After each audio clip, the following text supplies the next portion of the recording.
The text message that shattered everything arrived at 11:47 p.m. on a Thursday night when exhaustion had stripped away every defense Nathan Brooks had carefully built over 4 years of surviving alone. He sat on the edge of Mia's bed in their cramped two-bedroom apartment on the outskirts of Boston, watching his daughter's chest rise and fall in the particular rhythm of deep sleep that only children achieve untroubled, complete the kind of rest that had become foreign to him since Sarah died. The worn stuffed rabbit tucked under Mia's chin had been a gift from her mother 3 weeks before the delivery that had stolen her away, and Nathan had washed it so many times the fabric had gone thin in places, threatening to unravel entirely. 7 years. 7 years since he'd held Sarah's hand in that hospital room while machines beeped their final warnings and doctors used words like hemorrhage and complications and so sorry. 7 years since he'd looked down at the newborn daughter in the isolette and understood with terrible clarity that he was alone in this, that the person who was supposed to help him navigate fatherhood had been taken before she could even hold their child. The anniversary was still 2 months away, but grief didn't care about calendars. It arrived whenever it wanted, usually in the small hours when defenses were low and the apartment felt too empty despite Mia sleeping just down the hall. Nathan brushed a strand of dark hair from his daughter's forehead. She had Sarah's hair thick and unruly, impossible to tame, and stood with the practiced silence of someone who'd learned that creaking floorboards could mean another hour of soothing a wakeful child back to sleep. He pulled her door closed until just a crack remained the way she insisted, because complete darkness made her afraid, but she was too proud at 7 to admit she still needed a nightlight. The digital clock in his bedroom glowed 11:45 in accusatory red, another 18-hour day. He'd left the construction site at 6, picked Mia up from Grace's place at 6:30, made dinner while helping with homework, read 3 chapters of the astronomy book she'd become obsessed with, and finally convinced her that yes, the stars would still be there tomorrow night, and yes, Daddy would take her to the planetarium on Saturday, like he'd promised.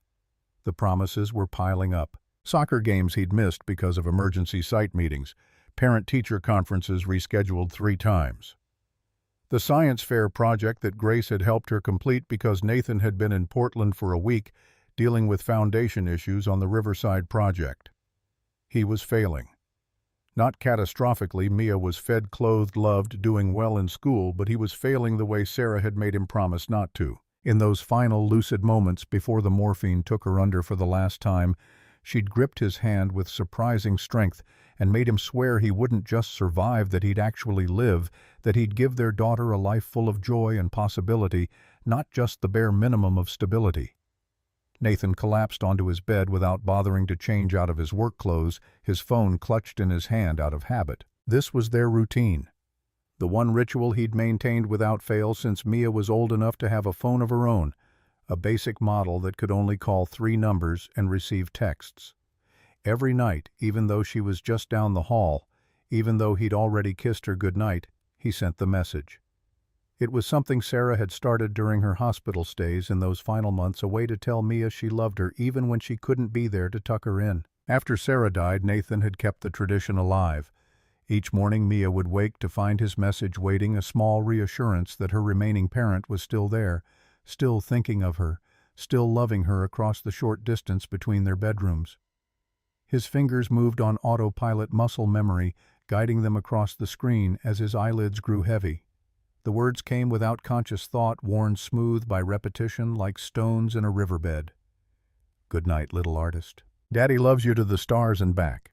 He added the moon emoji that Mia had taught him to use, hit send before his brain could fully process what his exhausted fingers had actually done, and let his eyes drift closed. The wrongness penetrated his consciousness 3 seconds later, a spike of adrenaline that jerked him fully awake. Something about the contact name at the top of the screen. Something that made his subconscious scream in alarm even as sleep tried to drag him back under. Nathan forced his eyes open and looked at his phone. The blood drained from his face so quickly he actually felt dizzy. Victoria Sinclair. Not Mia.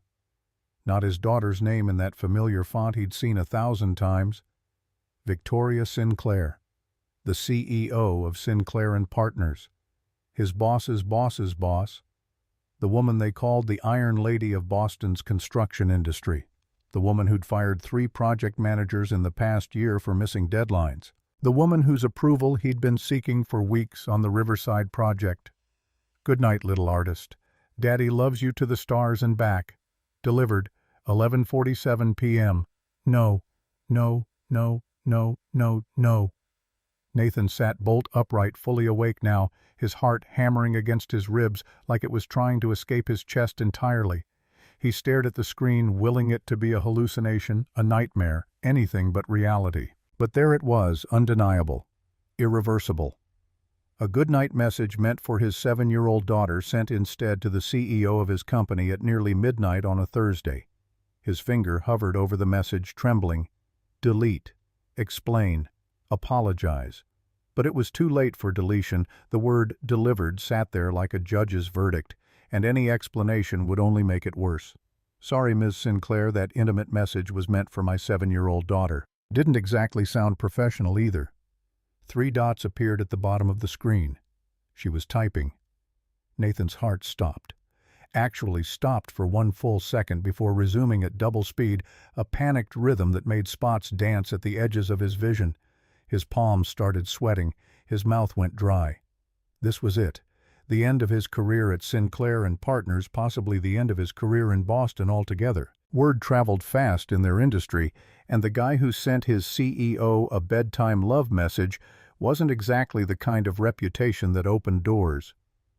He thought about Mia sleeping peacefully down the hall, oblivious to the fact that her father had just potentially destroyed their financial security with one exhausted mistake.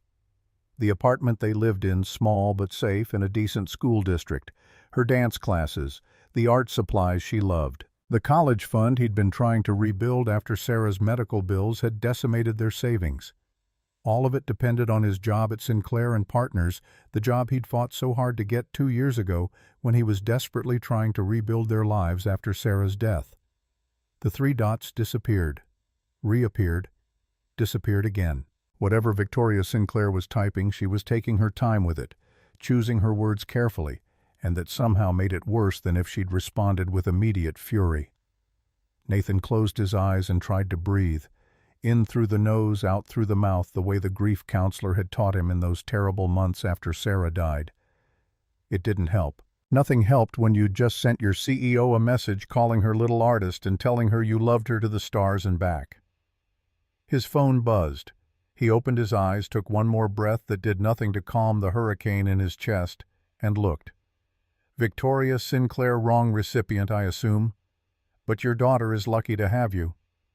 Nathan read it 3 times, looking for sarcasm or hidden meaning, but there was none that he could detect. 5 words of acknowledgement, 1 sentence of something that almost sounded like kindness. Classic Victoria Sinclair, revealing nothing, maintaining absolute control even in the most awkward of situations, giving him just enough rope to either hang himself or climb to safety. His fingers hovered over the keyboard. What could he possibly say? He typed and deleted 6 responses before finally settling on honesty, because at this point, what did he have to lose? Nathan Brooks. I am so sorry, Ms. Sinclair. That message was intended for my daughter. I was half asleep and selected the wrong contact. I apologize for the completely inappropriate text. It will never happen again. He hit send and immediately cringed at how formal and stiff it sounded, like a child writing an apology letter to a teacher. But what else could he say? The response came quickly this time. Victoria Sinclair. Relax, Nathan. No harm done. Your daughter is lucky to have a father who still tucks her in even via text. Sleep well. Nathan read the message 3 times, looking for any trace of mockery or professional distance, but found only an unexpected gentleness that didn't match the Victoria Sinclair he knew from quarterly presentations and strategy meetings.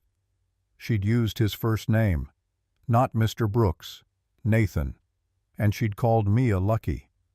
He typed back a quick thank you, set his phone on the nightstand, and lay back down. His heart was still racing, his mind spinning through all the ways this could still go wrong tomorrow when he saw her at the office, but something about her response had diffused the immediate panic. She wasn't angry. She wasn't mocking. She was understanding. Sleep didn't come easily. He spent most of the night staring at the ceiling, alternating between cringing at the memory of what he'd done and puzzling over Victoria's unexpectedly kind response. By the time his alarm went off at 6:30, he'd convinced himself that while the incident had been mortifying, it probably wouldn't cost him his job. Probably. Morning arrived with its usual chaos. Mia wanted pancakes, but they were out of mix, so Nathan improvised with eggs and toast, while she complained that Grace made better breakfasts. He helped her into the outfit she'd chosen the night before, a purple shirt with a constellation pattern that he was 90% sure didn't match her green pants, but he'd learned to pick his battles and braided her hair the way YouTube had taught him 3 years ago, when he'd realized that simple ponytails weren't going to cut it forever. She chattered happily about the field trip to the Science Museum coming up next week, and he smiled and nodded while his mind remained stuck on the previous night's disaster. What would Victoria say when she saw him at the office? Would she mention it in front of others? Would she use it as evidence that he wasn't professional enough for the Harborview project that everyone knew was coming up for assignment? "Daddy, you're not listening." Nathan snapped back to attention. Mia was looking at him with those sea-glass green eyes that were pure Sarah, her expression carrying that uncanny perception that children developed when they'd learned to read their parents' moods out of necessity. "I am, sweetheart. The Science Museum. Dinosaurs. We're not going to see dinosaurs. We're going to the planetarium exhibit. The one about stars and planets and how to navigate by constellations like sailors used to do." "Right. Sorry, little artist. I'm just a little tired this morning." Mia studied him with the unsettling intensity of someone far older than 7. "Did you have a bad dream?" "Something like that. When I have bad dreams, you tell me they're not real and they can't hurt me." Nathan pulled her into a hug, breathing in the scent of her strawberry shampoo and the particular sweetness that was just Mia. "You're right. You're absolutely right. Bad dreams can't hurt us." He dropped her at school with 5 minutes to spare before the bell watching until she disappeared into the building with her backpack bouncing against her shoulders. Then he sat in his car in the parking lot for a full minute, giving himself a pep talk that felt increasingly desperate. It was fine. Victoria had been gracious about it. They were both professionals. They'd probably never even mention it again. The office building rose 30 stories above Boston's financial district, all glass and steel, and the kind of aggressive modernity that was supposed to inspire confidence in clients. Sinclair and Partners occupied floors 12 through 15, with the executive suites claiming the top floor like a crown. Nathan's desk was on 14 in the open plan area where junior and mid-level project managers worked in a careful choreography of collaboration and competition. He made it through the lobby, the elevator, the walk to his desk without incident. His colleague Derek Sullivan intercepted him before he could sit down, coffee in hand, eyebrows raised in that expression that meant he had gossip. Sinclair's assistant called. "She wants to see you in her office at 9. Nathan's stomach dropped through the floor. Did she say why? Derek shrugged, but there was speculation in his eyes. "You know, Victoria, she doesn't explain. She summons." Nathan glanced at his watch. He had 45 minutes to figure out how to survive a face-to-face meeting with the woman he'd accidentally sent a love message to 12 hours ago. He spent those 45 minutes pretending to review the Riverside project specifications while actually spiraling through worst-case scenarios. By the time his phone alarm reminded him it was 8:55, he'd imagined everything from awkward small talk to outright termination. The executive floor was a different world from the rest of Sinclair and Partners. All floor-to-ceiling windows, minimalist furniture, and the kind of hushed atmosphere that made you want to whisper. Victoria's corner office dominated the space, its glass walls offering a panoramic view of Boston Harbor, while simultaneously putting whoever occupied that office on display to the entire floor. Her assistant, a sharp-eyed woman named Margaret, who'd been with Victoria for 8 years and knew where every body was buried, looked up as Nathan approached. "Mr. Brooks, go right in. She's expecting you." Nathan's hand was actually shaking as he knocked on the glass door frame. "Come in, Nathan." Victoria Sinclair sat behind her massive desk, backlit by the morning sun streaming through the harbor-facing windows. She was dressed in one of her signature tailored suits. This one a deep charcoal gray that somehow managed to be both severe and elegant, Her dark hair was pulled back in a flawless twist. Her makeup was minimal, but perfect. Everything about her screamed control, competence, authority. Except her eyes. As Nathan stepped into the office and she looked up from her laptop, he caught something in her expression that he'd never seen before, something that looked almost like concern. "Close the door, please." His hand fumbled with the handle. The click of the door shutting felt unnaturally loud in the quiet office. "Have a seat." Nathan sat in one of the leather chairs across from her desk, his back straight, his hands clasped in his lap to hide their trembling. This was it, the moment where she'd explained that while she appreciated his apology, the company had standards and midnight text messages to the CEO were grounds for, "I'm sorry about last night." The words came out before he could stop them, desperate and rushed. "I was exhausted, and I made a careless mistake. It was completely inappropriate, and I—" Victoria held up one hand, stopping him mid-apology. "Nathan, stop. That's not why I asked you here. It's not— No." She leaned back in her chair, and for the first time since he'd known her, Victoria Sinclair looked almost uncertain. It was such a foreign expression on her face that Nathan wasn't sure he was reading it correctly. "I asked you here because I realized something last night. I've been your CEO for 2 years and I don't actually know anything about you." "Not really. You have a daughter, Mia, I assume, based on your phone contact list." "How old is she?" "She's 7. And you're a single parent?" Nathan hesitated, unsure how personal he was supposed to get with the CEO of his company. But something about the way Victoria was looking at him, genuinely curious, not prying, made him answer honestly. "I'm a widower. My wife Sarah died 4 years ago. Complications during childbirth." Something flickered across Victoria's face. Pain, recognition, empathy. It was gone in an instant, replaced by her usual controlled expression. But Nathan had seen it. "I'm sorry. That must have been incredibly difficult." "It was." "It is." The words came out before he could stop them, more honest than he'd intended. "But we manage. She's amazing, strong and funny and so much smarter than I was at her age. She keeps me going." Victoria nodded slowly, and Nathan could practically see her processing this information, fitting it into whatever mental model she kept of her employees. "The text last night. It's a nightly routine." "Yes. I started doing it because—" He stopped, unsure how much to reveal. But Victoria's expression remained open, waiting. "Sarah used to send Mia goodnight messages from the hospital when she couldn't be home.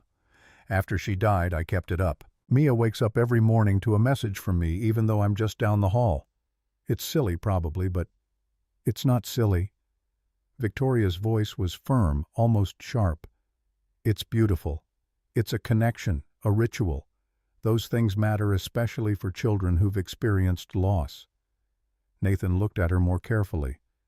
There was something in the way she said it, a weight to the words that suggested personal understanding rather than professional platitude. "You sound like you know something about that." Victoria's lips curved in a smile that didn't quite reach her eyes. "I know something about loss, yes. And I know something about rituals that keep us connected to the people we love." She stood up, moving to the window, her back to him. For a moment they sat in silence, and Nathan found himself relaxing slightly. This wasn't the Ice Queen he'd expected. This was someone else, someone real and complex and surprisingly easy to talk to. "I'm going to be direct with you, Nathan, because that's the only way I know how to be." She turned back to face him, leaning against the window frame. "You're good at your job. Very good. Your work on the Riverside project last quarter was exceptional, and the structural solutions you developed showed real strategic insight. Thank you, Ms. Sinclair." "Victoria. Please, at least when we're talking like this." She paused, seeming to choose her words carefully. "I want to offer you the lead on the Harborview project." Nathan's eyes widened. The Harborview project was huge, a complete redesign and construction of affordable housing in Portland, a $40 million contract that could make or break careers. It was the kind of opportunity he'd been working toward for years. That's incredible. Thank you. I won't let you down." "I know you won't. But there's a complication." Victoria returned to her desk, pulling up something on her computer. The project requires significant client interface over the next 6 months. Meetings in Portland, possibly some site visits to other cities for research, some overnight travel, multiple trips per month. And just like that, the opportunity crystallized into an impossible choice. Nathan felt his excitement deflate like a balloon with a slow leak. "I see you're hesitating. I have Mia. I can't just—" He shook his head. "Travel isn't easy for me. My neighbor Grace helps with pickup from school sometimes, but overnight trips, I'm sorry. I know this is a huge opportunity, but my daughter has to come first." He expected disappointment, maybe frustration.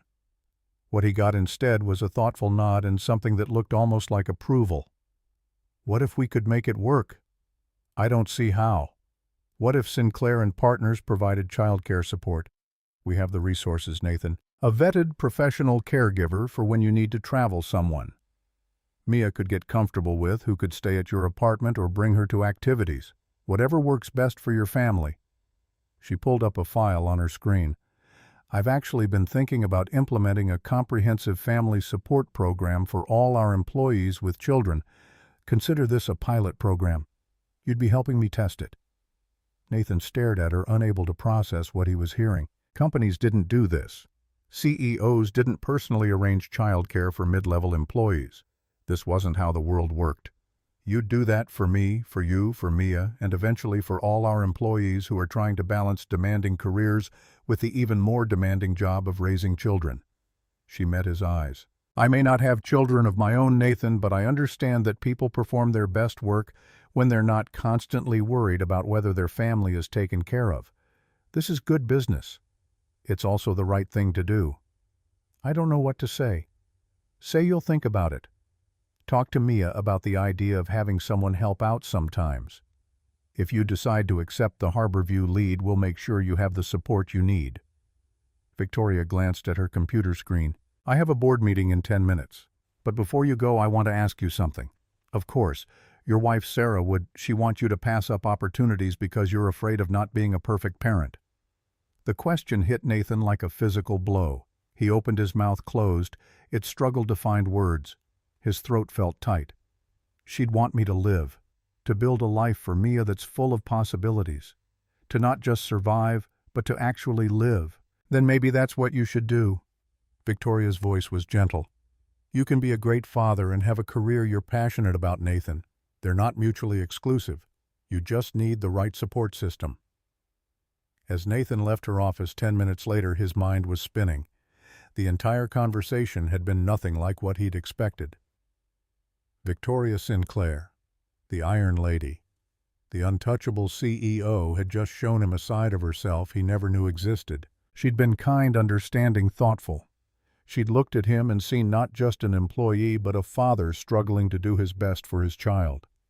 And she'd offered him a way forward that didn't require sacrificing either his career or his daughter. Back at his desk, Nathan pulled out his phone and looked at the text exchange from last night. That wrong message, that stupid, embarrassing mistake had somehow opened a door he hadn't even known was there. His phone buzzed with a new message. "Victoria Sinclair. By the way, Mia is lucky to have you. Never doubt that." Nathan found himself smiling as he saved the message. Maybe wrong messages could lead to right places after all. The rest of the day passed in a blur of meetings and site reports, but Nathan's mind kept circling back to Victoria's offer.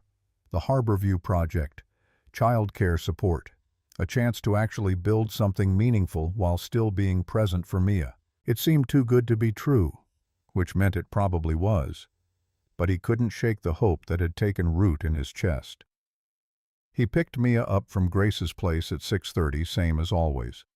Grace Patterson was in her early 50s, a former nurse who'd lost her own son in a car accident a decade ago, and now filled her days caring for other people's children with the kind of gentle competence that came from understanding grief intimately. "How was she today?"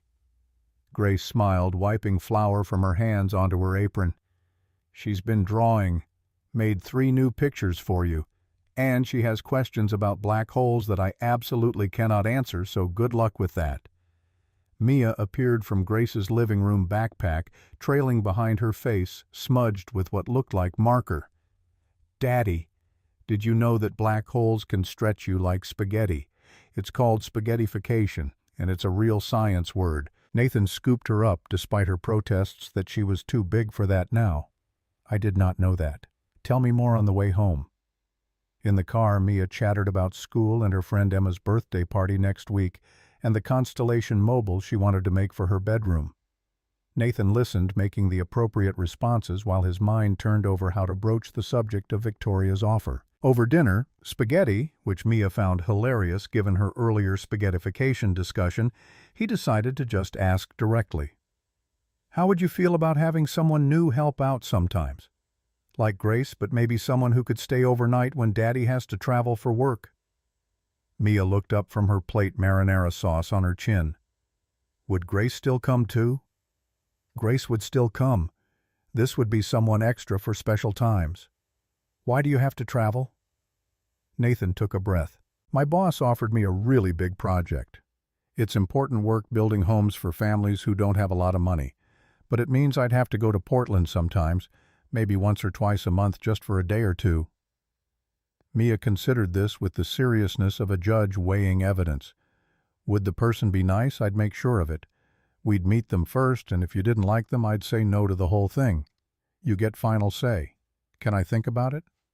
"Of course." Mia went back to her spaghetti, and Nathan thought that was the end of it.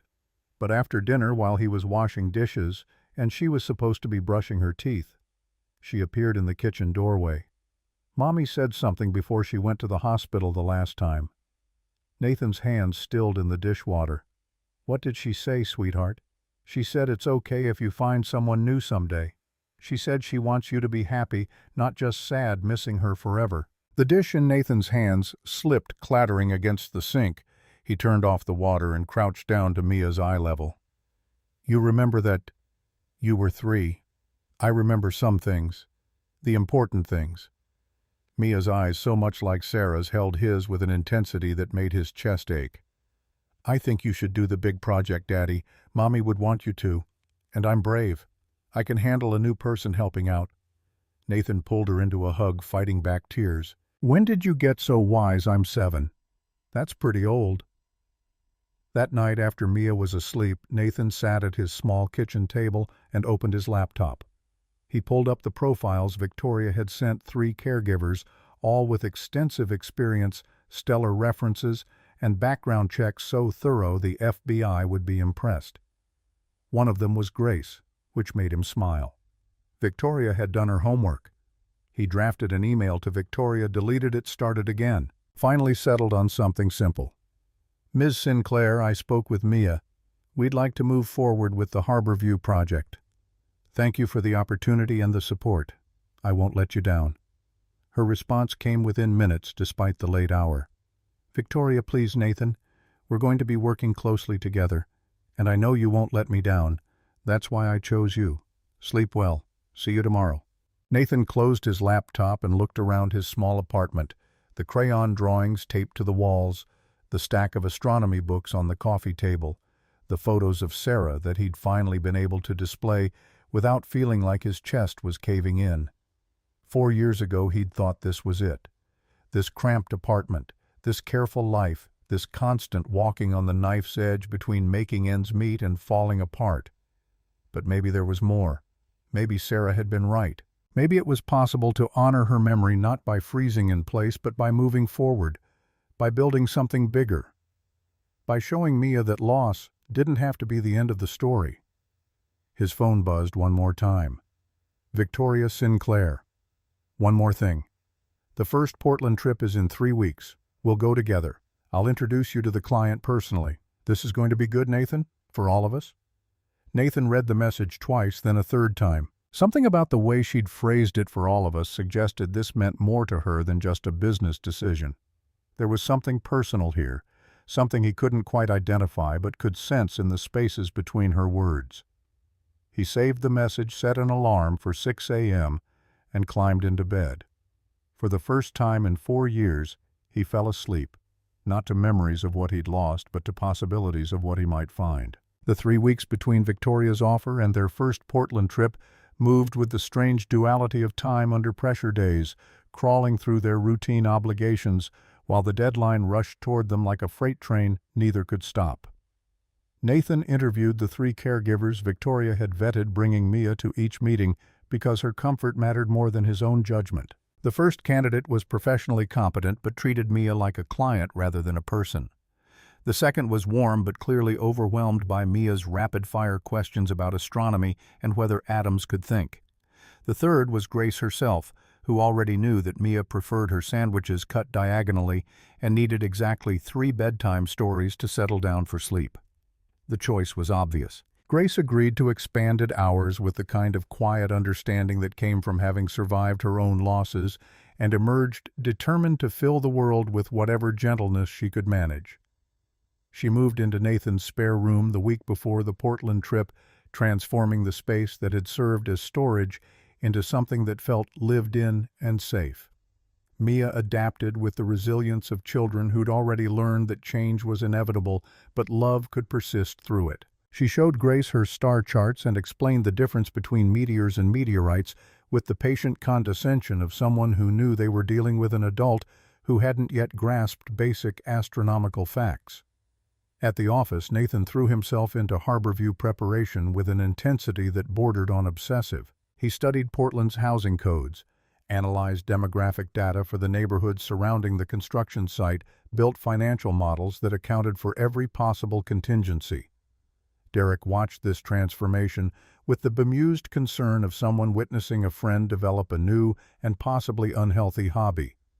"You're going to burn out before you even get on the plane." Derek leaned against Nathan's desk, coffee in hand, eyebrows raised in that expression that meant he was about to deliver unwanted but probably accurate advice. "I need to be ready. This is the biggest project I've ever led. It's a client meeting, not a doctoral defense. Victoria wouldn't have picked you if she didn't think you could handle it." Nathan looked up from the spreadsheet that had consumed the past 2 hours. "That's exactly why I can't screw this up. She's taking a chance on me." Derek's expression shifted to something more serious, the casual concern replaced by genuine worry. "Or maybe she sees something in you that you don't see in yourself yet." Novel concept. "I know." The words landed with more weight than Derek probably intended. Nathan saved his work and closed the laptop before the temptation to dive back into the numbers could override the growing awareness that his colleague might be right. The night before the Portland trip, Nathan stood in Mia's doorway, watching her sleep, wrestling with the guilt that parenthood seemed to specialize in manufacturing. This would be his first overnight away from her since Sarah died. 2 nights in Portland. 48 hours during which his daughter would wake up in an apartment where he wasn't just down the hall, where his goodnight texts would come from 2,000 miles away instead of 2 rooms. Grace appeared beside him, her voice barely above a whisper. "She'll be fine. Kids are tougher than we give them credit for. It's not her I'm worried about." Grace smiled with the particular kindness of someone who'd navigated this terrain before. "She gets that from you. The strength, I mean. You think you're just surviving, but she sees someone who shows up every day even when it's hard. That's not nothing, Nathan." The flight to Portland departed at 6 a.m., which meant Nathan was standing outside the terminal at 5:15 with a carry-on bag and a stomach full of anxiety that had nothing to do with air travel. Victoria arrived 10 minutes later in a town car dressed in dark jeans and a cashmere sweater that somehow managed to look both casual and expensive. Her hair was down instead of pulled back, falling in waves around her shoulders, and for a moment Nathan barely recognized her as the same person who commanded boardrooms in tailored armor. "You look different." She raised an eyebrow as she pulled her own bag from the trunk. "I look human. It happens occasionally when I'm not trying to intimidate contractors." They checked in at separate kiosks. Nathan had assumed they'd be on different flights until Victoria appeared at the gate with 2 boarding passes and an expression that suggested this had been planned all along. "The company's paying either way. Might as well use the time to go over the client brief." The plane was half empty, and they claimed a row near the back where Victoria could spread out her laptop and Nathan could pretend to review documents while actually fighting the urge to check his phone for the 3rd time in 10 minutes to make sure Mia had gotten to school safely. She's fine. Victoria's voice cut through his spiraling with the precision of someone who'd watched him cycle through this anxiety twice already in the past hour. Grace texted me a photo 20 minutes ago. Mia's having breakfast and explaining something about gravitational lensing that I absolutely do not understand. She showed him her phone. The image showed Mia at their kitchen table, cereal forgotten hands gesturing wildly as she demonstrated something with a flashlight and a glass of water. Grace's caption read, "Physics lesson before 7 a.m. Send help." Nathan felt something loosen in his chest, though whether it was relief or surprise that Victoria had established a direct line of communication with his daughter's caregiver, he couldn't quite identify. "You asked Grace to send updates. I asked Grace to keep me informed so you could focus on the work instead of your phone." Enlightened self-interest. But there was something in Victoria's expression that suggested the motivation wasn't purely professional. She returned to her laptop, pulling up a presentation that outlined the Harborview project in detail: budgets, timelines, community impact assessments, and Nathan forced himself to engage with the information instead of the growing awareness that his CEO cared about his daughter's well-being in ways that extended beyond productivity metrics. The client meeting was scheduled for 2 p.m. at the office of Harborview Commons' primary investor, a man named Philip Warner, whose reputation in the affordable housing space preceded him like a title. Nathan had researched Warner obsessively over the past 3 weeks. 55 years old, widowed 2 years ago, self-made fortune in commercial real estate, that he'd pivoted toward social impact projects after his wife's death from cancer. The man's resume read like a humanitarian award catalog, but the photos Nathan found showed eyes that suggested the grief hadn't fully released its grip. Their hotel was downtown, all sleek minimalism and the kind of understated luxury that wealthy people claim to prefer because it proved they were too refined for ostentation. Victoria checked them into adjacent rooms on the 18th floor without comment, handing Nathan his key card with a reminder that they had 3 hours before the meeting and he should use at least one of them to eat something. He ordered room service and attempted to review his notes, but the words blurred together as exhaustion from the early flight caught up with preparation anxiety. At 1:15 he gave up and texted Mia even though she'd be in class. "Miss you, little artist. Hope school is good today. Love you to the stars and back." The response came immediately, which meant Grace was monitoring Mia's phone during school hours. "She's doing great. Don't worry. Focus on your meeting. We'll be here when you get home." Grace. At 1:45, Nathan met Victoria in the lobby. She'd changed into one of her business suits, the armor back in place, though her hair was still down in a concession to the informal nature of a first client meeting. They took a cab to Warner's office in silence, and Nathan tried not to think about all the ways this could go wrong. Philip Warner's office occupied the top floor of a converted warehouse in Portland's Pearl District, all exposed brick and floor-to-ceiling windows that looked out over the Willamette River. The man himself stood when they entered, tall, silver-haired, with the kind of weathered handsomeness that came from money and grief in equal measure. His handshake was firm without being aggressive, his smile practiced without being fake. "Ms. Sinclair, good to see you again." "Philip, thank you for making time. This is Nathan Brooks, the project lead I mentioned." Warner's attention shifted to Nathan with the focused intensity of someone conducting an evaluation. "The structural engineer who redesigned the Riverside Foundation system. I read your report. Impressive work." Nathan hadn't expected to be recognized, much less praised, before he'd said 3 words. "Thank you, Mr. Warner. I'm looking forward to bringing that same approach to Harborview." They settled into chairs around a conference table that had clearly been salvaged from somewhere historical and restored at considerable expense. Warner's assistant brought coffee that probably cost more per cup than Nathan spent on groceries in a week, and then they were alone with Portland spreading out below them like a promise or a threat depending on how the next hour went. Warner opened a leather portfolio and slid a document across the table. "Before we discuss the project details, I want to put something on the table, a different proposal." Victoria's expression didn't change, but Nathan felt her tension like a frequency only he could detect. "I'm listening." Warner's attention remained on Nathan. "You're talented, Mr. Brooks. Clearly dedicated. And from what I understand, you're also a single father raising a young daughter while managing a demanding career. That can't be easy." Nathan's chest tightened. How Warner knew about Mia was a question with an obvious answer. The man had done his research, probably the same deep background check that Nathan had run on him. "I manage. I'm sure you do. But what if you didn't have to just manage? What if you could actually build something stable?" Warner tapped the document.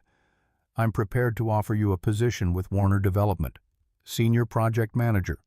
Double your current salary. Based here in Portland, which means no more than 10% travel. You'd have the resources to hire your own team, set your own hours, and most importantly, you'd have the kind of stability that makes single parenthood sustainable instead of just survivable." The room went very quiet.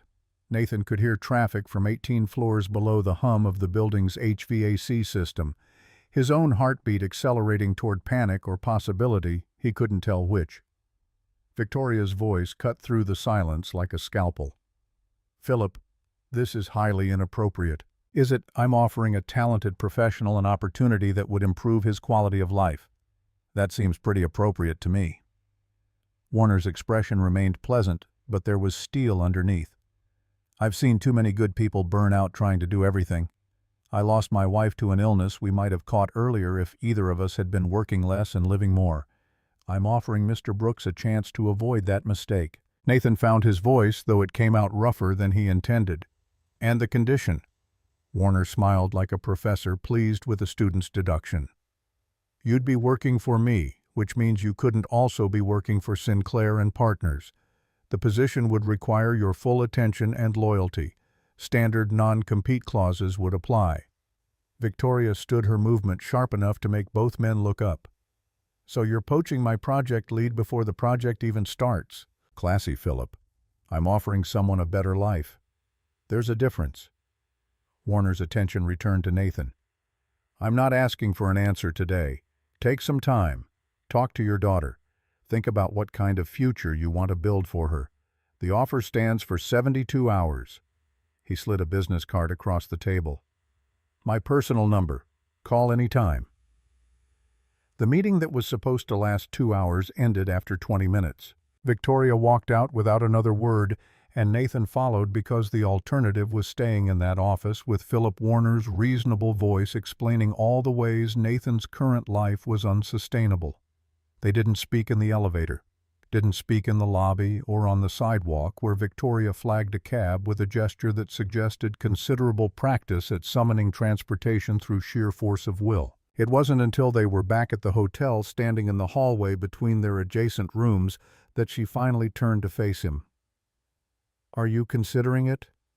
Her voice was carefully neutral, which somehow made the question more loaded than if she'd been angry.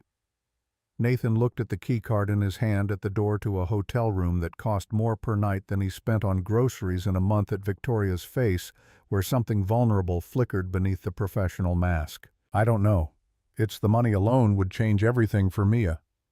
College fund, better apartment, not constantly worried about whether one emergency will wipe us out financially." Victoria nodded once, sharp and final. "Then you should take it. I don't need people who are here out of obligation. That's not fair." "Fair? You think anything about this is fair?" Her control cracked just enough for Nathan to see the emotion underneath. Not anger exactly, but something closer to betrayal. "I offered you this opportunity because I trusted you, because I saw someone who understood that doing the right thing sometimes costs more than taking the easy path. But if I was wrong about that?" "You weren't wrong." The words came out harder than Nathan intended, fueled by exhaustion and confusion and the growing awareness that this conversation was about more than just a job offer. "I'm not some charity case you need to save Victoria. I'm a professional trying to make the best decision for my daughter. And yeah, Warner's offer is tempting. Of course it's tempting. But that doesn't mean—" He stopped, took a breath, tried to organize thoughts that refused to stay linear. "I need time to think. That's not unreasonable." Victoria's expression shuddered completely, the vulnerability disappearing behind professional distance. "You have 72 hours. Warner was very clear about that. Use them wisely." She swiped into her room and closed the door before Nathan could respond. He stood in the hallway for a long moment, Warner's business card in one hand and his own room key in the other, feeling like he'd just failed a test he hadn't known he was taking. Inside his room, Nathan called Grace, because talking to Mia directly would mean explaining why his voice was unsteady and he wasn't ready for that conversation yet. "How is she?" Grace's warm voice came through clearly despite the distance. "She's perfect. We made dinner together. Your kitchen may never recover from her interpretation of spaghetti sauce, and now she's working on a drawing for you. Something about constellations and how they helped sailors navigate before GPS. Can you tell her I love her and that I'll call tomorrow morning before school?" "Of course." "Nathan, are you all right?" The question almost undid him. He sat on the edge of the hotel bed and pressed his free hand against his eyes. "I don't know. Someone made me an offer today. A good offer. The kind that would solve a lot of problems. But taking it would mean walking away from someone who trusted me when she didn't have to. And I don't know if that's smart caution or if I'm just scared of making the wrong choice again." Grace was quiet for a moment. "Can I tell you something about my son before the accident?" "Of course. He was offered a scholarship to a music school across the country. Full ride, incredible opportunity. But his best friend had just been diagnosed with leukemia, and Jacob didn't want to leave during treatment. He turned down the scholarship." Nathan's throat tightened. "Grace. He died 6 months later in that car accident. Never got another chance at the music school. And for years I was angry about it, angry that he'd given up his dream for loyalty to a friend who died anyway. But then I realized something. Those 6 months, they were full of hospital visits and terrible cafeteria food and sitting beside a sick kid through chemo. And Jacob never regretted a single minute, because the choice wasn't about the outcome, it was about who he wanted to be. What are you saying? I'm saying that money and stability are important. God knows they're important. But so is being able to look at yourself in the mirror and recognize the person looking back. Only you can decide what that person looks like." After Grace hung up, Nathan sat in the growing darkness and thought about choices and consequences and the particular weight of knowing that whatever he decided would ripple through Mia's life in ways he couldn't fully predict. His phone buzzed. A text from Derek. "Heard through the grapevine that Philip Warner made you an offer. Don't be stupid. That's life-changing money for you and Mia." Another buzz. This one from Margaret, Victoria's assistant. "I don't know what happened in Portland, but she came back different. Colder. Just thought you should know." Nathan set the phone face down and tried to sleep, but rest remained elusive. At midnight, Portland time, he gave up and pulled out his laptop.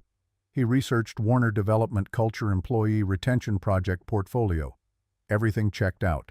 The man ran a tight operation with low turnover and high satisfaction ratings. People who worked for Philip Warner tended to stay for years. He researched Sinclair and Partners too, looking at it with fresh eyes. Turnover in the project management division was higher, not terrible by industry standards, but noticeable. Victoria had a reputation for being demanding, uncompromising, difficult to please.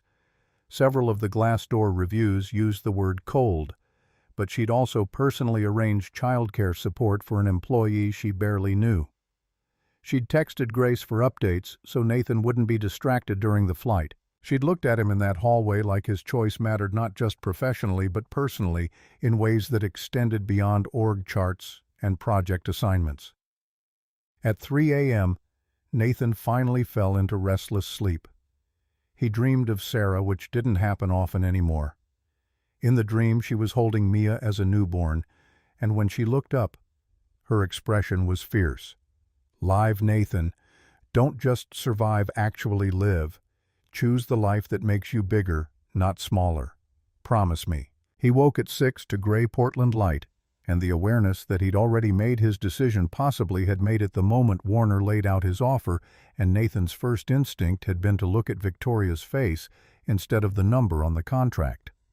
The hotel restaurant was nearly empty at 6:30 on a Saturday morning. Nathan ordered coffee that came in a cup the size of a small bucket and waited, knowing somehow that Victoria would appear because people driven by the same demons tended to keep the same hours.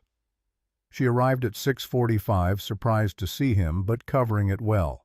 She took the chair across from his without asking, ordered black coffee from a server who'd clearly been trained to materialize when needed and disappear when not. They sat in silence while the coffee arrived and the server evaporated. Nathan watched Victoria add cream and sugar with the kind of precision that suggested muscle memory rather than conscious thought. "I'm not taking Warner's offer." Her hand stilled on the sugar packet. "Why not?" "Because you saw me when I was invisible. Because you trusted me when you didn't have to. Because walking away from that just because someone else offered more money isn't who I want to be." Nathan leaned forward. "And because Mia doesn't need stability that comes from choosing the easy path over the right one.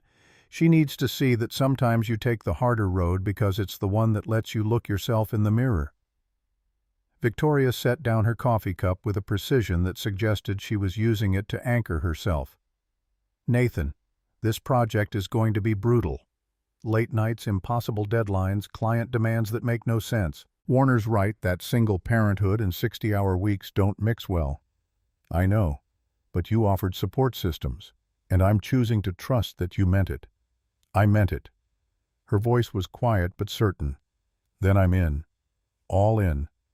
And whatever Warner does next, we handle it together." Victoria's expression shifted, the professional mask cracking enough to reveal something that looked like relief or gratitude or maybe both. "He's not going to make this easy. Philip doesn't like losing. What can he actually do, I don't know yet.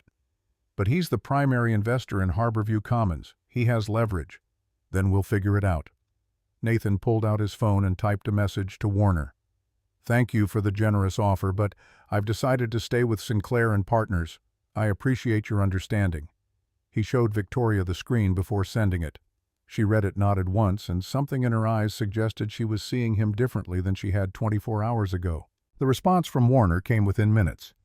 "I respect your decision, though I think you're making a mistake. However, I should inform you that market conditions have changed. Harborview Commons will require significant timeline adjustments to remain viable. I'll be in touch with specific requirements early next week." Victoria read the message over Nathan's shoulder. And there it is. He's going to squeeze the project timeline until we either fail or I fire you for missing deliverables. Her jaw set in a way that Nathan was starting to recognize as her tell when someone had just made the mistake of underestimating her. Let him try. We'll just have to be better than he expects.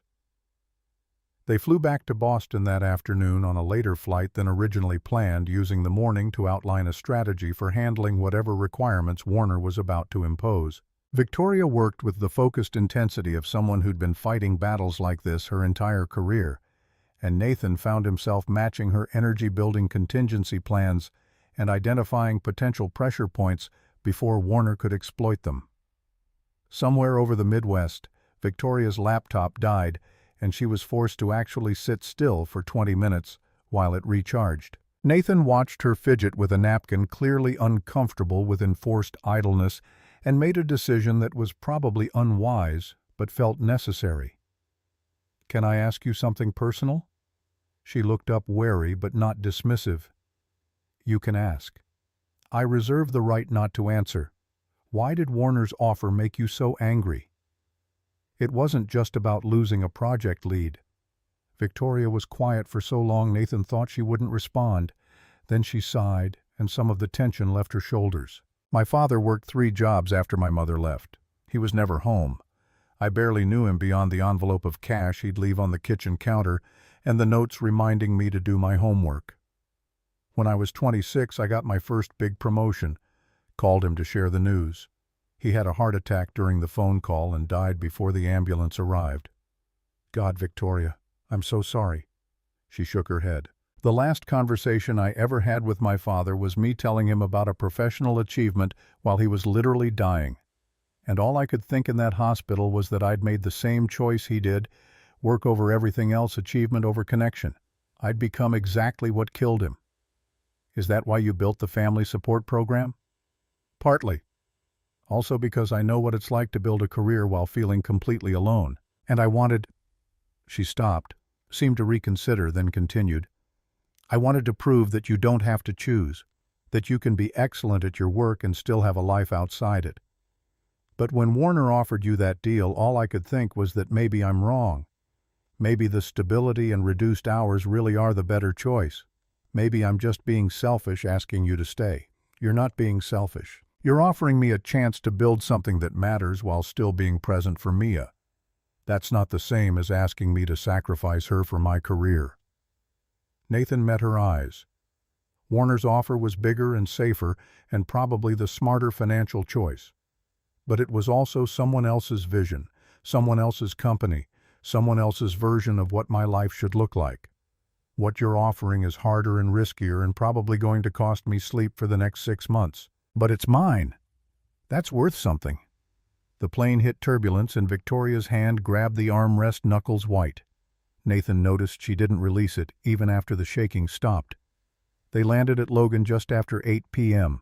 Nathan's phone immediately lit up with messages, 3 from Grace with photos of Mia's completed constellation drawing, 2 from Derek asking if he'd lost his mind, 1 from Margaret saying simply, "Good." Victoria's phone showed no messages, and Nathan realized with uncomfortable clarity that while he had a daughter waiting at home and a best friend invested in his choices, Victoria was returning to an empty apartment where no one was tracking her flight or wondering when she'd arrive. "Do you want to grab dinner?" The words came out before Nathan could analyze whether they were appropriate, but Victoria's expression suggested the spontaneity had been the right call. "I should probably—" She stopped, seemed to recalculate. Yes, dinner would be good.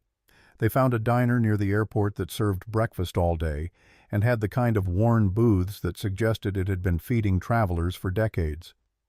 Victoria ordered pancakes, which seemed wildly out of character until Nathan remembered that he'd only ever seen her in professional contexts where people didn't eat pancakes at 9 p.m. "Tell me about Mia." The request surprised him. "What do you want to know?" "Everything. How she's doing in school, what she likes, what makes her laugh. I've been making decisions about her care for weeks, and I barely know anything beyond the fact that she likes astronomy."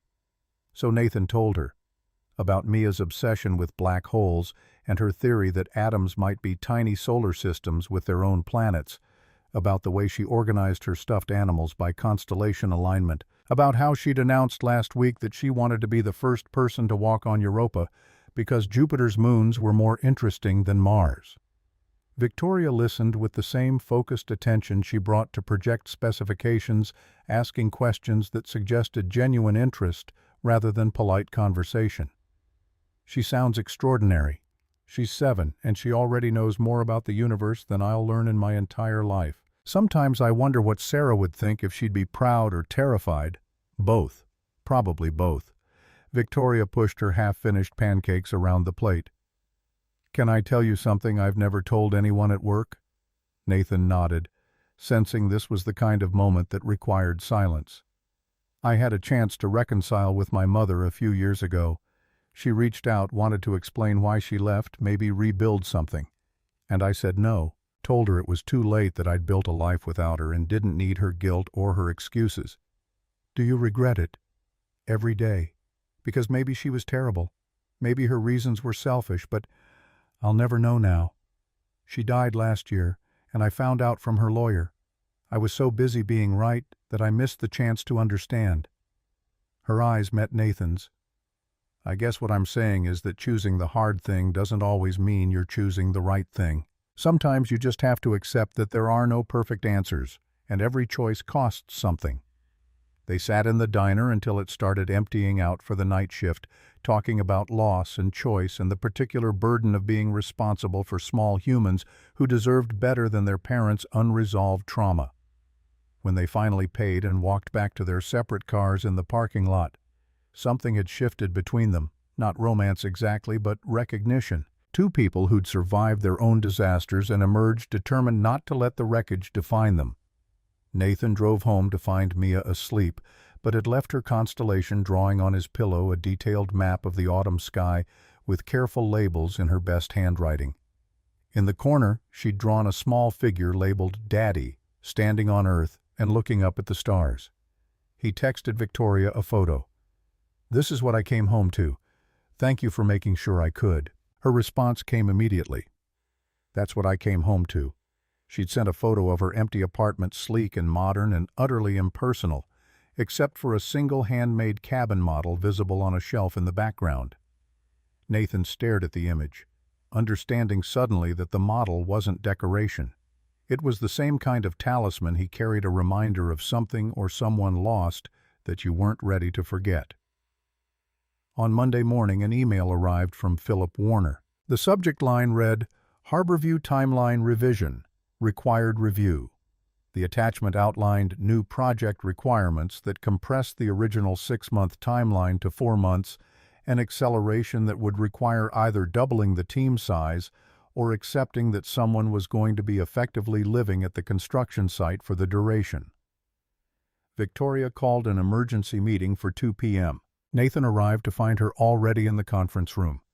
Warner's email projected on the wall screen like a declaration of war. "He thinks this will break us." Her voice was calm, analytical, the kind of tone military strategists probably used when discussing enemy movements. "Will it? Not if we're smarter than he expects, and luckier than we have any right to be." She pulled up a modified project plan that she'd apparently been working on since the email arrived 3 hours ago. "We split responsibilities. I handle client management, and permitting that keeps Warner's attention on me instead of you. You focus entirely on site execution and contractor coordination. We bring in Derek as your second and cross-train him so there's redundancy if either of us gets hit by a bus. What about Mia? What about her? The 4-month timeline means I'm effectively living at the office or the construction site. That's not sustainable with a 7-year-old at home." Victoria closed her laptop and looked at him directly. "Then we build sustainability into the schedule. Hard stop at 6 p.m. 3 days a week for family dinner. Grace stays overnight twice a week so you can work late the other nights. Derek covers weekend site checks in rotation. And if Warner has a problem with any of that, he can take it up with me personally. You'd restructure the entire project around my parenting schedule. I'd restructure it around the reality that human beings need sleep and children need their parents. That's not accommodation, it's just basic logic." She stood gathering her materials. "Warner thinks he's testing whether you can handle the pressure. What he's actually doing is teaching us exactly how much we're willing to sacrifice. And the answer is less than he thinks." The hell month began on a Tuesday with foundation inspections that revealed hairline cracks in the northeast corner, and it didn't truly end until 16 weeks later when Nathan finally understood that survival and living were not the same thing. Warner's compressed timeline turned Harborview into a machine that consumed everything. Sleep, meals, the careful boundaries Nathan had tried to maintain between work and the life he'd promised Sarah he would actually live. The construction site became his second home, then his primary one, a place where he knew the location of every electrical conduit and load-bearing wall better than he knew the contents of his own refrigerator. Derek proved himself indispensable in ways that went beyond project management. He covered the dawn inspections when Nathan had been up until 3 a.m. reviewing structural calculations. He handled contractor disputes with the kind of diplomatic firmness that kept small disagreements from becoming project-threatening conflicts. And he occasionally forced Nathan to acknowledge that human bodies required fuel beyond coffee and whatever protein bars the vending machine hadn't run out of yet. "You're going to collapse." Derek appeared at the construction trailer at 7 p.m. on a Friday with Thai food and an expression that suggested refusal wasn't an option. "I'm fine. You've been wearing the same shirt for 2 days, and you just tried to unlock the trailer with your car keys. Eat the pad thai before I call Victoria and tell her you're neglecting basic human maintenance." The threat worked because they both knew Victoria would follow through with whatever intervention she deemed necessary, and Nathan had learned that her version of problem-solving often involved uncomfortable conversations about sustainability and whether he was actually honoring Sarah's memory or just using work as a different kind of grave to crawl into. Grace sent photos 3 times a day. Mia at breakfast. Mia after school. Mia working on the scale model of the solar system that had evolved from fruit to papier-mâché when the watermelon Jupiter started attracting flies. Each image was evidence that his daughter was thriving and proof that he was missing it. The pivot came during week 7 when Nathan woke at 4 a.m. in the construction trailer with a blueprint stuck to his face and the sudden clarity that came from exhaustion stripping away every defense. The phased construction approach had been staring at him for weeks, not building everything simultaneously, but completing clusters that could move to inspection while crews worked on the next section. Modular thinking applied to affordable housing. Simple, obvious, impossible to see when you were drowning in the assumed approach. He called Victoria despite the hour because she'd told him once that insomnia was a chronic condition and he shouldn't worry about waking her. She answered on the second ring alert in a way that suggested she hadn't been sleeping either. Tell me you've had a breakthrough and not a crisis. What if we're building this wrong? He walked her through the phased approach while pulling up modified timelines on his laptop, the words tumbling over each other as the solution crystallized from concept to actionable plan. You're suggesting we completely restructure 6 weeks into construction. I'm suggesting we build smarter instead of just faster. We can meet Warner's timeline without killing ourselves if we think about this differently. Victoria was quiet for long enough that Nathan wondered if the connection had dropped. Then her voice came through, careful and considering. Send me the revised schedule. We present to Warner Monday. After she hung up, Nathan sat in the pre-dawn darkness and felt something shift, not relief exactly, but the first breath after being underwater too long. The work still mattered. The deadline still loomed. But maybe there was a way through that didn't require sacrificing everything else on the altar of completion. The presentation to Warner happened via video conference because neither Nathan nor Victoria could justify the travel time. Warner appeared on screen looking as polished as ever, his expression revealing nothing as Nathan walked through the phased construction proposal. 20 minutes of explanation, 12 slides. Enough contingency planning to address every objection before it could be voiced. When Nathan finished, Warner leaned back in his chair with something that might have been approval or might have been calculation. This is actually brilliant. You're creating a production model that solves cash flow problems I was going to raise next month. He paused, and Nathan recognized the moment when Warner made a decision. I tested you both. I wanted to see if pressure would break you or if you'd find a way through. Most people break. You built something better than what we started with. Warner's expression shifted to something more human, less investor. I'm restoring full funding to the original timeline. You've earned it.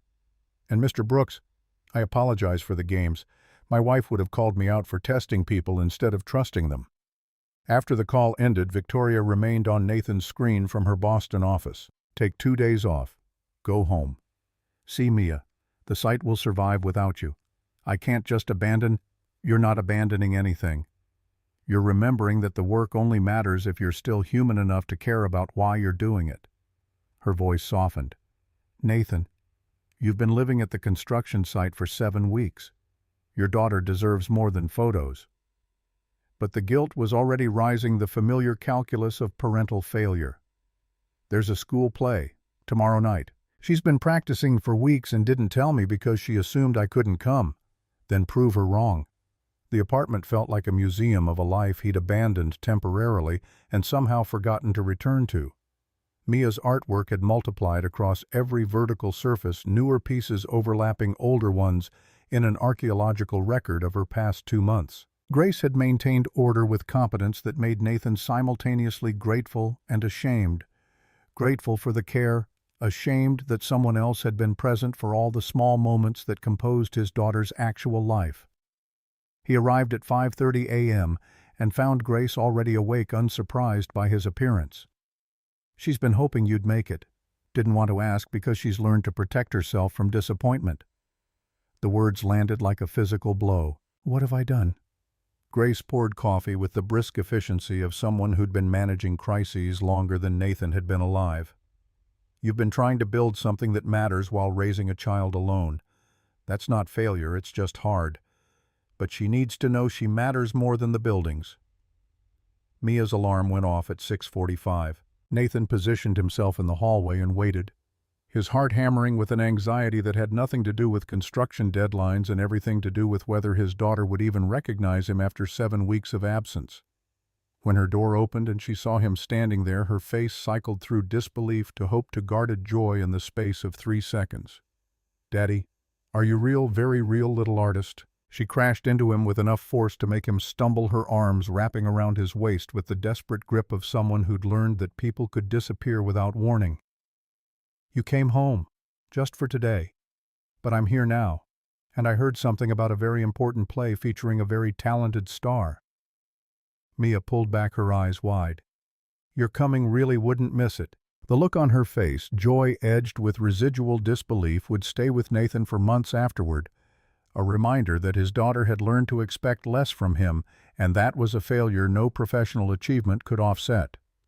They made pancakes together, Mia chattering about school and her friend Emma and the science fair project on gravitational lensing that she absolutely needed Nathan's help with next week. He listened and responded, and tried to ignore the growing awareness that 7 weeks had contained a lifetime of moments he'd never get back. The play that evening was chaos in the best possible way, elementary school theater, where enthusiasm compensated for polish and forgotten lines became improvised solutions that somehow worked. Mia appeared in the constellation scene wearing a silver costume Grace had constructed, her arms spread wide as she delivered her lines about Polaris and navigation with the seriousness of someone who understood the stakes. Nathan recorded every second, and when Mia's scene ended and she scanned the audience and found him actually there, her smile was worth every delayed inspection and missed deadline. But the real moment came later, after ice cream and introductions to her teacher and friends when they were walking home in the autumn darkness. "Daddy, can I ask you something?" "Anything. Do you like Ms. Victoria?" The question stopped Nathan mid-stride. "She's my boss. And yes, I respect her very much." Mia's hand tightened in his. "That's not what I meant. Emma's mom has a boyfriend and they look at each other in this special way. You look at Ms. Victoria like that." Nathan crouched to his daughter's eye level under a streetlight that made her face look older than 7. "What would you think if I did like her? More than just boss and employee." Mia was quiet for a long moment, her expression serious. "Mommy told me something before she had to go to the hospital the last time. She said it was okay if you found someone new someday. She said she wanted you to be happy, not just sad missing her forever. You remember that I remember the important things." Mia's eyes. Sarah's eyes held his with an intensity that made his chest ache. "Ms. Victoria sends me photos of the construction site. She explains what's happening so I understand why your work matters. And she listens when I talk about stars like it's actually interesting instead of just being polite. Her verdict came out matter-of-fact, the way children delivered truth without performance. I think Mommy would like her. And I like her too. So if you like her more than just work, that's okay with me." Nathan pulled his daughter into a hug that was probably too tight, fighting back tears that had nothing to do with grief and everything to do with the particular grace of children who'd learned to carry loss without letting it destroy their capacity for new love.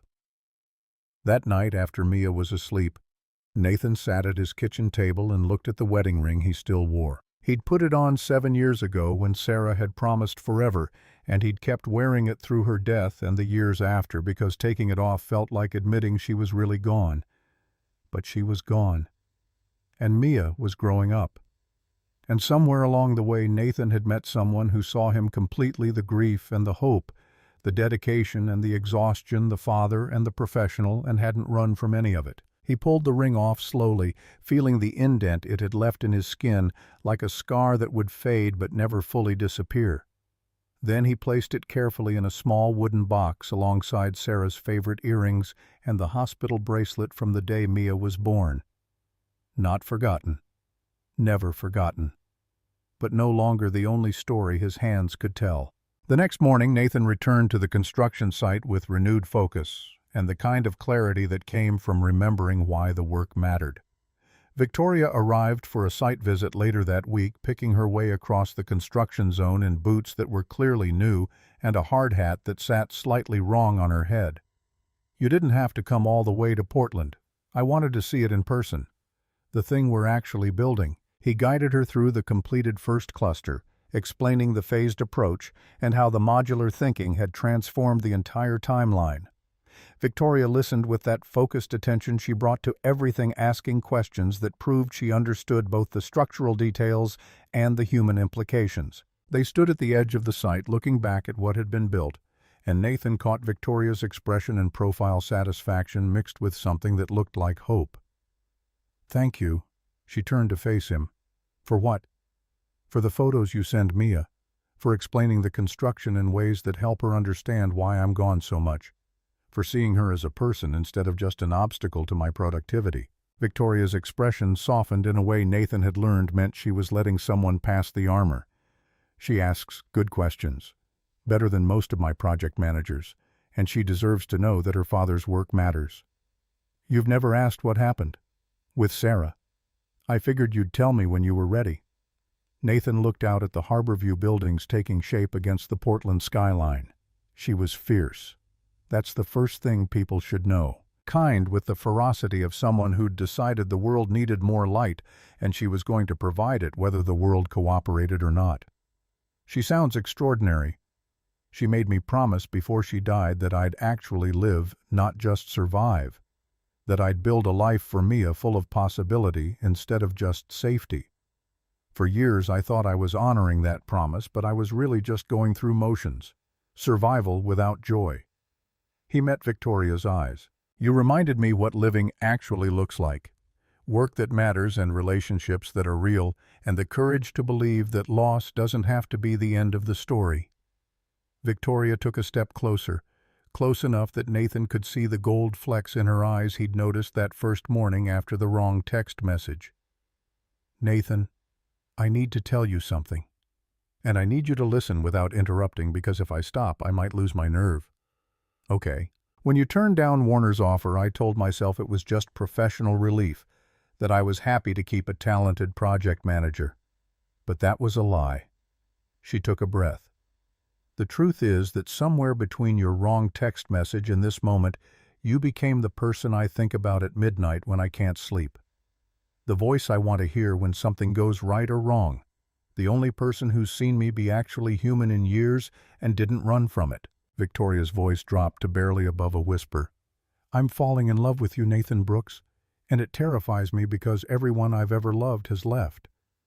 But it terrifies me more to not tell you and spend the rest of my life wondering what if. Nathan's response came without hesitation. I'm already in love with you. Have been since you responded to my embarrassing text message with grace instead of judgment. Since you saw me when I was invisible. Since you made sure my daughter understood why her father's work mattered. He reached for her hand. And I'm terrified too, because I know exactly how much it costs to love someone and lose them. But Sarah was right, choosing safety over connection isn't living. It's just a different kind of death. They stood there in the autumn sun while construction continued around them, two people who'd survived their own disasters, choosing to believe that maybe there was room for something new to grow from the wreckage. Derek found them an hour later still talking, Victoria's boots covered in construction dust, and Nathan's carefully maintained professional distance, completely abandoned. The crews noticed, just so you're aware. Derek's expression was carefully neutral, but his eyes held approval. Let them notice. I'm done pretending that keeping everyone at arm's length makes me professional instead of just lonely. Victoria's voice was clear and certain. Besides, we're disclosing to HR, restructuring Nathan's reporting relationship, doing this right. She looked at Nathan. If we're doing this at all, we're doing this. That evening back in Boston, Nathan stood outside Victoria's apartment building with a folder he'd been carrying for 3 days, and the awareness that some conversations required physical presence instead of phone calls or text messages. She answered the door in jeans and a sweater, her hair down, looking more relaxed than he'd ever seen her. I found something. In the construction trailer. You left it there after the site visit. He handed her the folder. Inside was a letter in Victoria's precise handwriting addressed to Sarah. Victoria's face went pale. You weren't supposed to see that. I don't know what I was going to do with it. Burn it, maybe. Can I read it out loud? Why would you want to? Because I think you wrote it for both of us. Nathan opened the letter and read, Dear Sarah, I never met you, but I see you everywhere. In Mia's questions about stars and black holes. In Nathan's refusal to cut corners even when he's exhausted. In the way he still talks about you without flinching, like love that ends is still love that mattered. I'm not trying to replace you. I couldn't if I wanted to. You built something too solid, a man who knows how to be present, a daughter who understands that loss and love aren't opposites. but I can honor what you built by protecting them when the work gets hard. By reminding Nathan that living fully was your last request, not a suggestion he can ignore when it gets scary. Thank you for loving him enough to make him promise not to just survive. I'll make sure he keeps that promise. And thank you for Mia, for raising her in 3 years to understand that people can leave without love ending, that stars die, but their light keeps traveling, that moving forward isn't betraying the past. If you're watching somehow, I hope you approve. I hope you see that I'm trying to add to what you started, not erase it. With gratitude and respect, Victoria. Nathan's voice broke twice while reading, but he made it through. When he looked up, Victoria was crying silently, tears tracking down her face without sound. You honor her better than I do sometimes, and she would like you, the fierceness, the refusal to be smaller than you are, the way you see people clearly and love them anyway. I'm scared, Nathan, terrified that I'll somehow damage what you and Mia have. You won't, because you understand that Mia already has a mother. Sarah didn't leave a vacancy, she left a legacy. You're not filling a role. You're just being yourself, and that's enough. They stood in her doorway until her neighbors started giving them looks, and then they moved inside and talked until midnight about fear and hope and whether it was possible to build something new without demolishing what came before. The answer, they decided, was yes, but it required honesty and patience and the courage to believe that hearts could hold multiple truths simultaneously: grief and joy, memory and possibility, yesterday's love and tomorrow's hope. 2 months later, Nathan stood in a jeweler's shop in downtown Boston with Sarah's wedding ring in a velvet box. I want to transform this into a pendant my daughter can wear when she's older. The jeweler examined the ring with professional care. Beautiful piece, simple classic. And for you, for me, nothing. The love doesn't live in the metal. It lives in what I do every day, showing up for my daughter, building homes for families who need them, choosing connection over safety. He paused. My wife made me promise to live fully before she died. Keeping that promise means letting go of symbols while holding on to everything that actually mattered. The jeweler nodded with the understanding of someone who'd probably heard 100 variations of this story. I can create a heart pendant. Delicate, timeless. Something she'll treasure. Perfect. On a Saturday morning 3 weeks later, Nathan gave Mia the pendant at breakfast. She held it like something precious and breakable, understanding immediately what it meant. This was your wedding ring, from Mommy. It was. But I don't need the ring anymore to remember her or the promises we made. Those live in here. He touched his chest. And I wanted you to have something that connects you to her, to carry her with you. Mia fastened the pendant around her neck and looked at herself in the mirror. Then she turned back to Nathan with that too wise expression she got sometimes. Daddy, can I ask you something important? Always. Are you going to marry Miss Victoria? Nathan had learned that lying to his daughter was impossible and counterproductive. I don't know yet. We're taking it slow, making sure we're building something real. Do you love her? Yes. And she loves you? Yes. Mia considered this with the seriousness of someone weighing cosmic implications. Then I think you should marry her, because Mommy said love that's real shouldn't be wasted being scared. She touched the pendant at her throat. And I think having Ms. Victoria be part of our family wouldn't replace Mommy.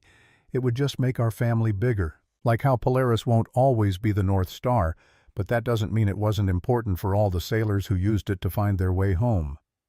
Nathan pulled his daughter into a hug and marveled at how someone 7 years old could articulate wisdom that had taken him decades to approach. A year later, Nathan and Victoria stood in the completed Harborview Commons during the ribbon-cutting ceremony. Mia stood between them wearing her pendant and a dress she'd chosen herself because it had constellation patterns. Warner approached with champagne and something that looked like genuine approval. You built something remarkable here, both of you. We had good support. Nathan nodded at Warner. And good testing, though I could have done without the compressed timeline. Warner laughed. You needed the pressure to innovate. Comfortable people don't revolutionize construction methodologies. He raised his glass. To uncomfortable growth and the people brave enough to choose it. After the ceremony, after the speeches and the photographs and the families moving into their new homes, Nathan and Victoria and Mia sat on a bench overlooking the development. "You did it, Daddy. You built houses for people who needed them. We did it. All of us." He looked at Victoria, who was watching the families with an expression of quiet satisfaction. "What happens now?" "Now we go home, have dinner, maybe plan the next project." Victoria's hand found his. "And keep building a life that includes work and family and everything else that makes us human. Together." Mia pulled out her sketchbook and started drawing the three of them on the bench, the Harborview buildings in the background, and above it all, a single star. "That's Mommy, watching to make sure we're happy." She added herself to the drawing, then Nathan, then Victoria. Old family and new family, all together. Nathan looked at the drawing and felt something that had been tight in his chest for 7 years finally release. Not forgetting, not replacing. Just expanding, making room for new love, without diminishing old love, honoring the past by building a future that Sarah would have wanted for them. That night in his apartment, that had somehow become their apartment through gradual accumulation of Victoria's things, a toothbrush, spare clothes, books that migrated from her shelves to his, Nathan stood at the window, watching the city lights. Victoria appeared beside him, her shoulder touching his in comfortable silence. "What are you thinking about wrong messages that find the right people? Mistakes that become the best things that ever happened? How a text sent at 11:47 p.m. can change everything. Do you regret it? Any of it? Not a single second. You taught me that moving forward isn't betraying the past. It's proving the past mattered enough to build on." He turned to face her. "Sarah wanted me to live. You reminded me how. And Mia's learning that love doesn't end, it just changes form, keeps traveling like starlight even after the source is gone." Victoria kissed him, and it tasted like possibility and promise, and the particular sweetness of finding home in unexpected places. In her room, Mia slept with her pendant around her neck, and her latest drawing on the nightstand, 4 figures now standing under stars, with a caption in her careful handwriting, "My family, all of them, forever." And in the quiet spaces between one day and the next, in the ordinary magic of breakfast conversations and construction site updates and goodnight texts that now sometimes went to the right person and sometimes to the wrong one, but always with love. In all of that, Nathan Brooks finally understood what Sarah had meant. Living fully didn't mean forgetting what you'd lost. It meant having the courage to find what you didn't know you were looking for, and the grace to hold both stories as true, the love that ended and the love that was just beginning, the star that guided you home. And the person who reminded you that home could be more than one place, more than one moment, more than one chance at getting it right. Wrong messages didn't lead to wrong places. They led to the places you were too afraid to choose yourself until someone saw you clearly enough to make you believe you were worth the risk. And that Nathan thought as he held Victoria close and listened to his daughter breathe safely down the hall was the best kind of living there was.